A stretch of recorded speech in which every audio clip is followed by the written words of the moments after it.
हमारे बहुत ही जुझारू अध्यक्ष करमवीर शर्मा जी, उनके दोनों महामंत्री सुरेश जी और महेंद्र राणा जी, और हमारे एससी मोर्चे में जिला सचिव हमारे डॉक्टर वीरेंद्र जी यहाँ शक्ति केंद्र के अपने पालक हैं, मेरे सामने बैठे हैं डॉक्टर सुंदर, संत राणा जी, महावीर महिला जी और सभी मेरे नौजवान साथी, पितातुल्य बुजुर्गों, सभी का मैं इस बैठक में हार्दिक वंदन अभिनंदन करती हूँ।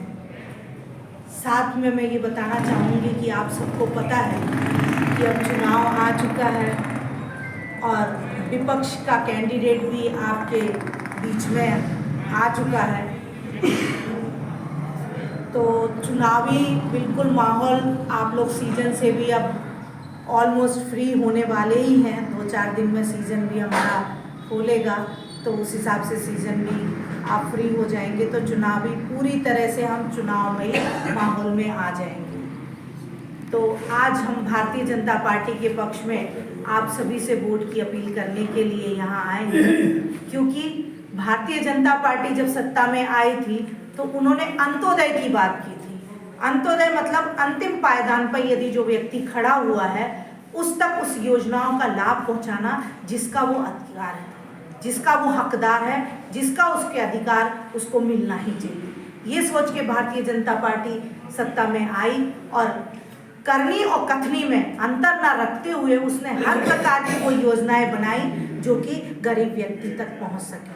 आपके सामने बहुत सारी योजनाएं हैं कि जैसे 80 करोड़ जनता के घर अन्न पहुंचाने का काम माननीय मोदी जी ने किया। 14 करोड़ की संख्या में हमारे शौचालय, महिलाओं के शौचालय बनाए गए। आज मैं बड़े शर्मसार होती हूँ कि एक महिला हूँ मैं, और महिला एक हमारे देश में प्रतिनिधित्व करके चली गई। अब वो इस दुनिया में नहीं है, पर तब भी मैं ये कहना चाहूँगी कि वो हमारे देश की प्रधानमंत्री बन के चली गई, पर उन्होंने कभी भी उस महिला की पीड़ा को नहीं समझा। जबकि महिला सुबह उठ के सूरज ना निकलने और शाम को सूरज ढलने का इंतजार किया करती थी, और पूरा दिन वो किस तरह से किस पोजीशन में रहती थी, इसकी पीड़ा कोई नहीं समझता था। एक महिला ही महिला को समझ सकती थी, पर मुझे दुख आता है कि एक महिला ऐसी शासक बन के गई जिसने महिलाओं की पीड़ा को नहीं समझा। मैं इस मंच के माध्यम से माननीय मोदी जी का आभार और धन्यवाद व्यक्त करना चाहती हूँ कि उन्होंने महिलाओं की इस पीड़ा को समझते हुए हमें 14 करोड़ शौचालय दिए, इज्जत घर दिया, और कई बार धुएं से हमारी कई बीमारियां हम शरीरों में लगा लिया करते थे। उस पीड़ा को समझते हुए उन्होंने 10 करोड़ उज्ज्वला कनेक्शन पूरे भारतवर्ष में मुफ्त दिए। यहाँ पे बहुत सारे मेरे लोग भाई होंगे जिनके घर में मुफ्त कनेक्शन भी गए होंगे। तो ऐसी ऐसी योजनाएं, हर घर जल लगा लो, नल से पानी की सुविधा लगा लो, 55 करोड़ आयुष्मान कार्ड। गरीब आदमी ये सोचा करता था कि मैं अपना इलाज कहाँ से कराऊं और कैसे कराऊं, पर आज माननीय प्रधानमंत्री और माननीय मनोहर जी के नेतृत्व में आज आयुष्मान कार्ड और चिरायु कार्ड बने, जिसकी वजह से हम 5 लाख का मुफ्त इलाज करनाल से लेके चंडीगढ़ और चंडीगढ़ अपना करनाल से लेके दिल्ली, किसी भी सरकारी अस्पताल लगा लो या प्राइवेट अस्पताल लगा लो, वो आपकी मर्जी कि आप अपने मरीज को किस अस्पताल में ले जा सकते हो।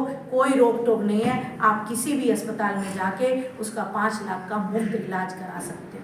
इस बार मोदी जी ने एक संकल्प और लिया है कि जो आयुष्मान कार्ड बने, अभी तो वो गरीबों के लिए बने हैं, पर एक बुजुर्ग आदमी भी उस चीज का हकदार है। हर परिवार उस 5 लाख के इलाज का हकदार है। तो इस बार वो सत्ता में आएंगे, संकल्प लिया है कि हम नेक्स्ट प्लान में हर उस व्यक्ति को आयुष्मान कार्ड बनाएंगे जिसकी उम्र 70 साल है। उनका आयुष्मान कार्ड लगा लो, पेंशन लगा लो कि आपको 3000 रुपये आपके खाते में पेंशन आपके पास आ रही है।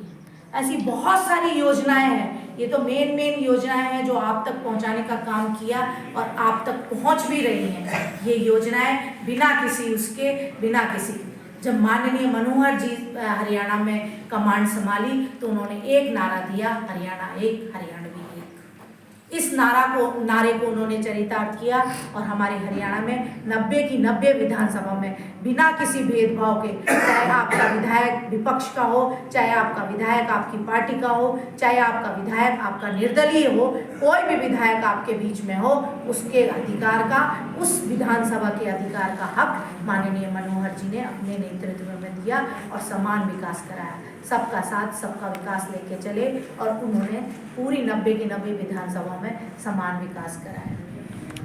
आप नौकरियों की बात लगा लो कि आज कहते हैं कि विपक्ष ने नौकरियां दी, विपक्ष ने नौकरियां दी। यहाँ मेरे नौजवान बच्चे बैठे हुए हैं, वो नेट पे सर्च मार के देखेंगे कि जब पिछले विपक्ष की 10 साल की सरकार थी तो सिर्फ उन्होंने 64,000 नौकरियां बस पूरे हरियाणा में दी। और जबकि मनोहर जी 9.5 साल सत्ता में रहे, 9.5 साल में उन्होंने 1,25,000 नौकरियां हमारे पूरे हरियाणा में दी। तो इस तरह की नौकरियां और बिना खर्ची पर्ची के, पिछली सरकारों में जो बैग भर भर के ले जाया करते थे, अपने किले बेच दिया करते थे, अपनी महिलाएं अपनी ज्वेलरी बेच दिया करती थी कि भाई बेच के मेरे बच्चे का भविष्य संवर जाएगा, मेरा बच्चा नौकरी लग जाएगा, पर वो नौकरी उस बच्चे को मिलती थी जो ये सब चीज़ें दे देता था। पर माननीय मनोहर जी ने जब हरियाणा की कमांड संभाली तो उनका एक ही सपना था कि वो बच्चा नौकरी लगे जो मेरिट पे आता है, जिसके घर में कोई सरकारी नौकरी नहीं है, जिसके घर में पढ़ा लिखा बच्चा है, मेहनत करके परीक्षा पास कर सकता है पर इंटरव्यू में रह जाता है। जैसा कि हमारे अध्यक्ष जी अभी कह रहे थे कि रायसेन में वाकई में ऐसे परिवार की नौकरी लगी जिसकी की बहुत ज़रूरत थी, जिसके पास में ये लगा लो कि यदि कोई एक्स्ट्रा मेहमान भी आ जाए तो शायद भोजन खिलाने की उनके पास में वो नहीं होगी।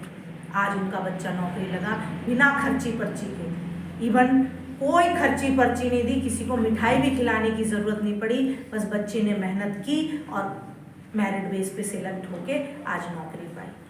इस तरह की योजनाएं बनाई गई कि आपको धक्के खाने की ज़रूरत नहीं है, आपके घर बैठे आपके घर में सुविधाएं आएंगी और आप उसका बेनिफिट उठा सकते हैं। बहुत सारी किसान योजनाएं किसान योजना के तहत लगा लो आपके खाते में 6,000 रुपये आ रहे, फसल खराब हो जाती है उसका रिइंबर्समेंट आपके खाते में आता है।